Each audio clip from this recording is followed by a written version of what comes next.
Hi, welcome to Telugu journalist channel. నా పేరు విష్ణుకుమార్, నేను సీనియర్ జర్నలిస్ట్ని. నా 26 ఇయర్స్ జర్నలిజం ఎక్స్పీరియన్స్తో నేను ఈ తెలుగు జర్నలిస్ట్ ఛానల్ని స్టార్ట్ చేశాను. దయచేసి ఈ వీడియో చూస్తున్న వాళ్ళందరూ కూడా తెలుగు జర్నలిస్ట్ ఛానల్ని సబ్స్క్రైబ్ చేసుకొని నాకు ప్రోత్సాహం అందించండి. అలాగే వీడియో నచ్చితే మాత్రం తప్పనిసరిగా లైక్ అనేది చేయండి. మన తెలుగు జర్నలిస్ట్ ఛానల్లో ప్రత్యేకంగా సైబర్ క్రైమ్ విషయంలో జనాన్ని మోటివేట్ చేయడానికి నేను వీడియోలు అనేది ఇస్తున్నాను. అందులో భాగంగా ఇవాళ మీకు అలర్ట్ ఇస్తున్నా. ప్లీజ్ ఈ వీడియోని స్కిప్ చేయకుండా మొత్తం చూడండి. మీరు థంబ్నెయిల్ చూసే ఉంటారు.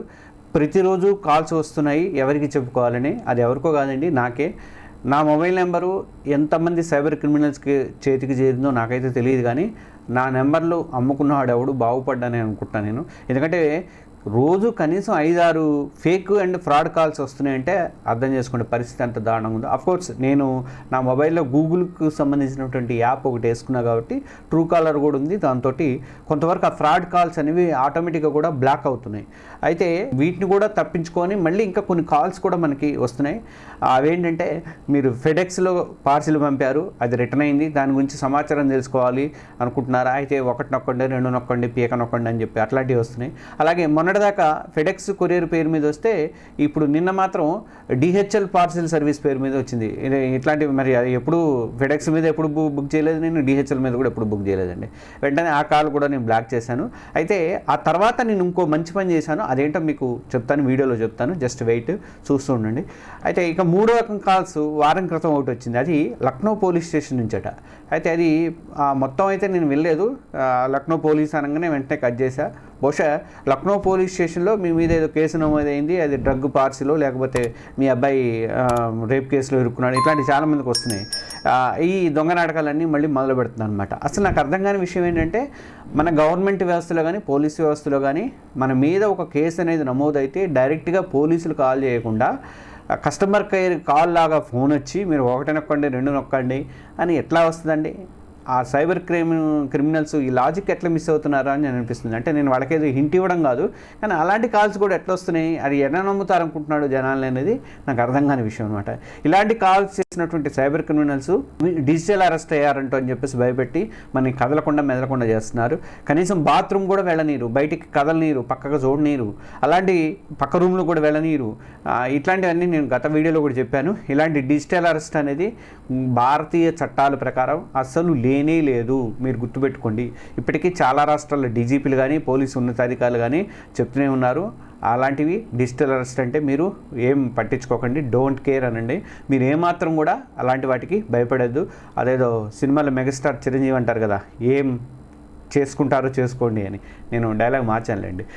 అలా మీరు కూడా అనేసేయండి, ఏం కాదు, మొహమాటం ఏం లేదు. మీకు ఇంగ్లీష్ హిందీ వస్తే మొత్తం ఆ భాషలోనే అనేసేయండి. నిన్న పేపర్లో ఒక వార్త చదివానండి, అది మీతో షేర్ చేసుకుందామని ప్రత్యేకంగా మళ్ళీ వీడియో చేయాల్సి వచ్చింది. అయితే ఇట్లాంటి ఫ్రాడ్ కాల్స్, మెసేజ్లు, వాట్సాప్లు వచ్చినప్పుడు ఎవరికి ఫిర్యాదు చేయాలని దీని తర్వాత ఈ వార్త చెప్పిన తర్వాత నేను చెప్తాను. ఇవాళ కూడా ఒక వార్త వచ్చింది, ₹1,00,00,000 దాకా లాసిపోయిన వార్త. నిన్న వచ్చినట్టు వార్త ఏంటంటే, వర్ధమాన్ గ్రూప్ చైర్మన్ ఆయనకి డిజిటల్ అరెస్ట్ అని పేరు చెప్పేసి సైబర్ క్రిమినల్స్ ఏకంగా ₹7 కోట్ల కొట్టేశారండి. సిబిఐ అధికారులు అని చెప్పారట. మలేషియాకి రవాణా అవుతున్నటువంటి ఓ పార్సిల్లో 58 నకిలీ పాస్పోర్ట్లు ఉన్నాయి, 16 డెబిట్ కార్డులు ఉన్నాయి, మరికొన్ని అనుమానాస్పద వస్తువులు గుర్తించామని బెదిరించారంట. ఇది అందరికీ చెప్తున్నట్టు కామన్ పాయింట్స్ అనమాట. ఈ అనుమానాస్పద వస్తువులు ఏంటి అని మనం అడిగితే అప్పుడు వాళ్ళు ఏమంటారండి, నిషేధిత డ్రగ్స్ ఉన్నాయి, దాని మీద సిబిఐ కేసు నమోదైంది, ముంబై క్రైమ్ బ్రాంచ్ పోలీసులు కేసు అయింది, అది ఇదని చెప్తుంటారు. ఈ పార్సిల్కి మీ ఆధార్ కార్డు కూడా యాడ్ చేశారు అని చెప్పి Vardhman group chairman SP Oswal గారిని బెదిరించారట. పైగా ఓస్వాల్ గారిని ఏంటంటే, మీ గౌరవానికి భంగం కలగకుండా మిమ్మల్ని డిజిటల్ అరెస్ట్ మాత్రమే చేస్తున్నాము, సహకరించినందుకు 7 కోట్లు ఇవ్వాలి అని చెప్పేసి వీడియో కాల్లో కోరారట. ఆ తర్వాత ఓస్వాల్ గారు ఈ డబ్బులు కూడా ట్రాన్స్ఫర్ చేసిన తర్వాత వాళ్ళు చెప్పినటువంటి 2 బ్యాంక్ అకౌంట్స్కి డబ్బులు ట్రాన్స్ఫర్ చేసేసారట. అప్పుడు మేనేజర్ వచ్చిన తర్వాత మేనేజరు ఏంటి అని విషయం అడిగితే ఇది ఫ్రాడ్ అని చెప్పేసి అప్పుడు ఆయన చెప్పారట. ఈ లూజియానా సైబర్ క్రైమ్ పోలీసులు వీళ్ళని నిందితులను కూడా అరెస్ట్ చేశారు. గువాహటి నుంచి అరెస్ట్ చేశారు. వాళ్ళు ₹5,25,00,000 తిరిగి హ్యాండ్ ఓవర్ కూడా చేసుకున్నారు 7 కోట్లలో. ఈ కేసులో ఇంకా మరో 5 కూడా ఉన్నట్టు వాళ్ళని కూడా పట్టుకోవడానికి ప్రయత్నం అనేది చేస్తున్నారు. అయితే వర్ధమాన్ గ్రూప్ చైర్మన్ గారే మోసపోయారంటే మీరు కూడా ఇలాంటి డిజిటల్ అరెస్టులకు బెదిరింపులకి అసలు ఏమాత్రం కూడా మోసపోవద్దు.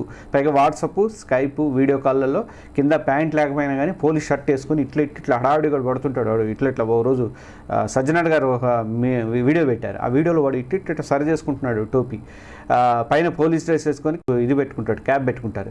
పోలీస్ అధికారులాగా బిల్డప్ అనేది ఇస్తున్నారు. ఒకవేళ నిజంగా మన మీద కేసు నమోదైతే పరిస్థితి ఏంటంటే మనం ఫ్రాడ్ చేశాము, లేకపోతే మన పేరు మీద పార్సిల్స్ ఉన్నాయి అని అంటే పోలీసులు కానీ, సిబిఐ అధికారులు కానీ, ఈడీ అధికారులు కానీ, ఇంకెవరైనా కానీ డైరెక్ట్గా మన ఇంటికే వస్తారు, ఆధారాలు చూపిస్తారు, అరెస్ట్ చేస్తారు, అరెస్ట్ చేసి మనని తీసుకెళ్తారు. అంతేగాని డిజిటల్ అరెస్ట్ అనేది మన భారతీయ న్యాయ చట్టాల్లో లేనే లేదు. అసలు భారతీయ చట్టాల్లోనే లేదు. మనం కదలకుండా మెదలకుండా వీడియో కాల్ ముందు కూర్చోబెట్టే ప్రయత్నం అనేది పోలీసులు ఎట్టి పరిస్థితుల్లో చేయరండి. ఇక చివరిలో మీకు విషయం చెప్పాలి.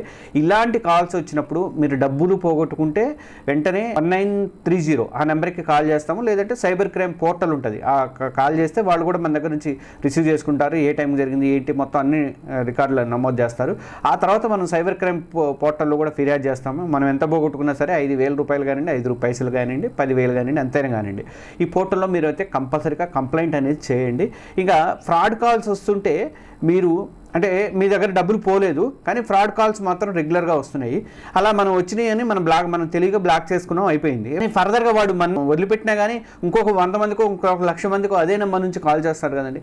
ఆ నెంబర్ని బ్లాక్ చేస్తే తప్ప మనకి మనం చేసినటువంటి ఇది అయితే మనకు నష్టం జరగకపోయినా కానీ కనీసం ఆ నెంబర్ని బ్లాక్ చేయడానికి అయితే మన ప్రయత్నం అయితే చేయాలి.